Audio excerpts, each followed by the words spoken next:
Greetings children, welcome to your online classes. This is Aishwarya. The following video is for class 3, subject General Science, chapter 3, Animals, Their Food and Habitats, part 1. Now, in the previous lesson you learned about different animal groups, that is animals that are very big, animals that are very small, and you learned about creepy crawlies, where you even learned about vertebrates and invertebrates. Now, here in this chapter, you are going to learn about what food they eat and where do they live. Now, as you learned everything else in the previous lesson, now animals like any other living things need food to live. We all need food to live. We as human beings need food to live. Even animals need food to live. Different animals have different requirements for food. Like some animals, they eat only plants. Some animals, they eat flesh of other animals, and some animals eat both. They eat the plants and they eat the flesh of other animals also.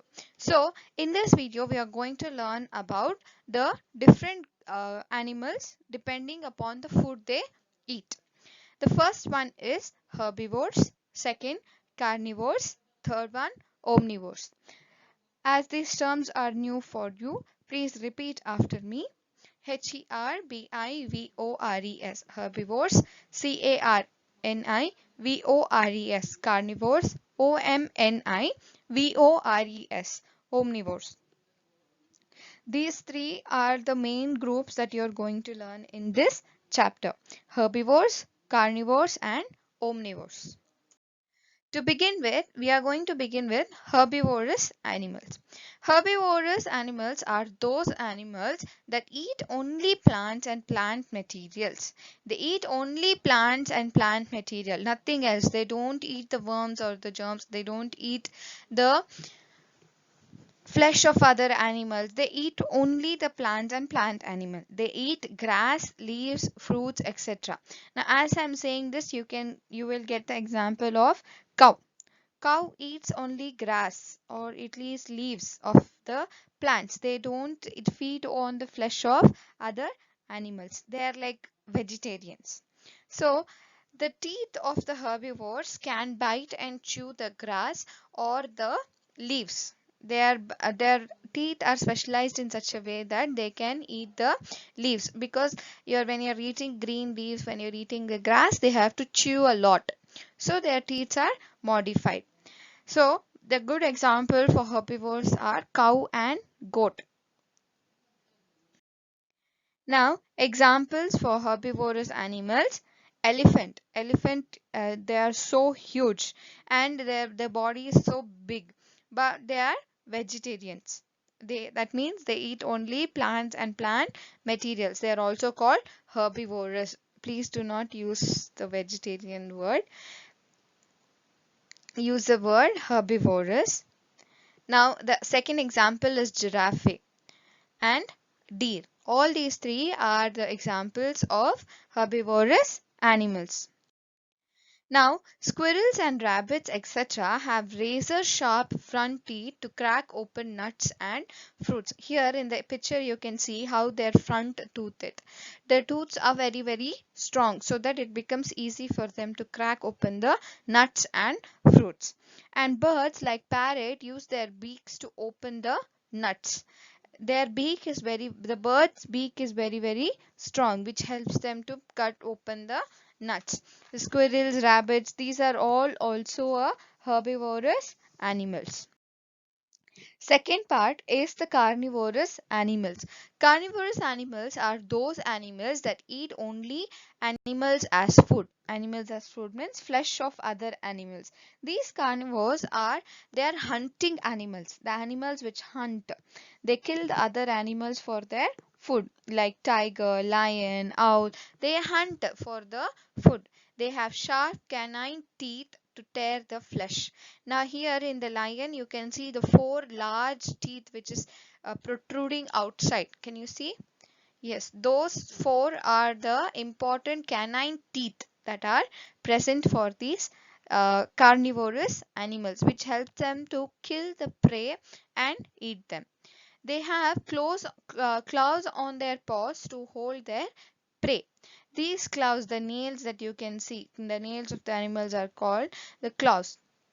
The claws on the paws to hold their prey. These two features are very specific for carnivorous animals because it helps them to catch the prey and feed on the prey so that the animal will be able to feed themselves. Okay, that is their food. They are dependent on the flesh of other animals, so their teeth and their claws are also modified. So carnivorous animals are the animals which feed on the flesh of other animals or eat the other animals. They hunt the other animals and eat them. Now, examples for carnivores are owl, fox, shark. Even shark is a carnivorous aquatic animal. These sharks are always attracted to the scent of the blood. When in water, they can sense the blood that is flowing, so they are always attracted to the scent of the blood. These three are the examples for carnivorous animals.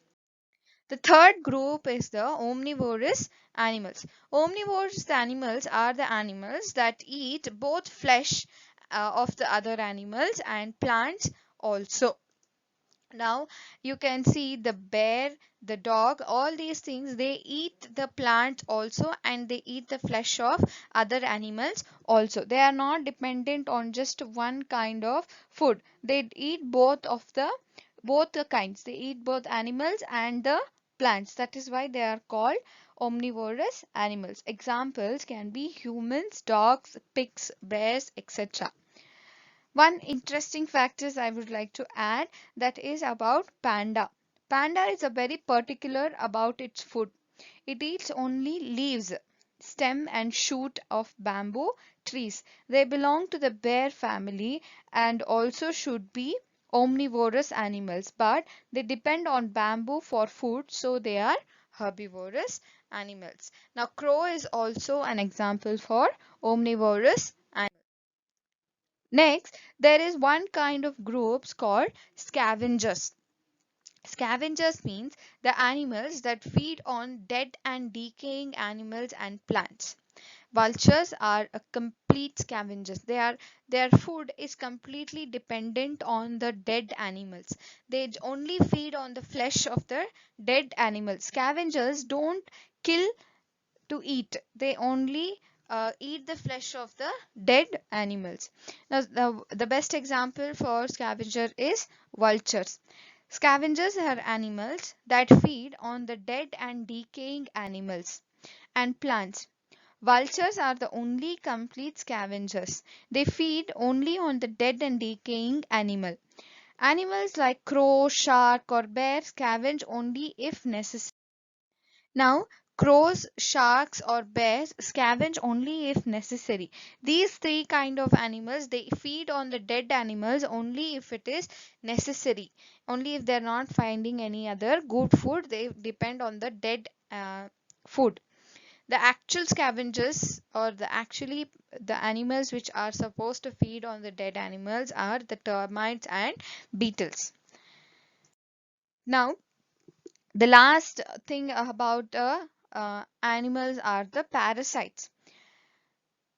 Now, parasites are the animals which they don't have any digestive system or they can't digest any food. So they depend on the blood of the other animal. They don't feed on the other animal. They just have the blood of the other animal.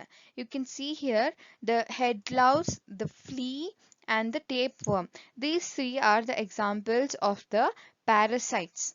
The parasites means they live on now lice or the head louse. They live on the human head, or fleas and ticks on your pets are parasites. These fleas live on the animals. The lice lives in a human head.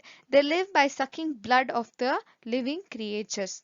They if they go to extreme level, they have the capacity to kill the animal they're feeding on. But These animals take a lot of time for that, and they feed on the blood or by sucking the blood of the living creatures. Worms like tapeworm, which enter our intestine, come under parasites.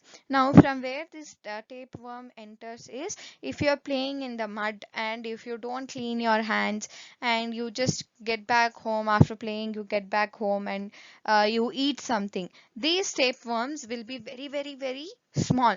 The babies of the tapeworm will be very small and it will be in the mud. If you're playing in the mud and you come back home without washing your hands, without cleaning yourself, if you eat something or drink something, it is possible for you to inject this tapeworm inside your body. Once it goes inside your body, it lives in your stomach, it lives in your intestine, and it starts feeding on your blood. So whenever you go outside, you should, when you come back inside after playing, you should clean your hands, you should clean yourself before eating anything. Otherwise the worms and there are many other germs, parasites which can enter to your body. So this lesson, I'm ending this chapter here. This lesson you learned about animals and their food habits. The part 2 of this video, you will learn about the natural habitats and where the animals live. Stay home, stay healthy, and stay safe. Please take care of your health and keep learning, children. Thank you very much.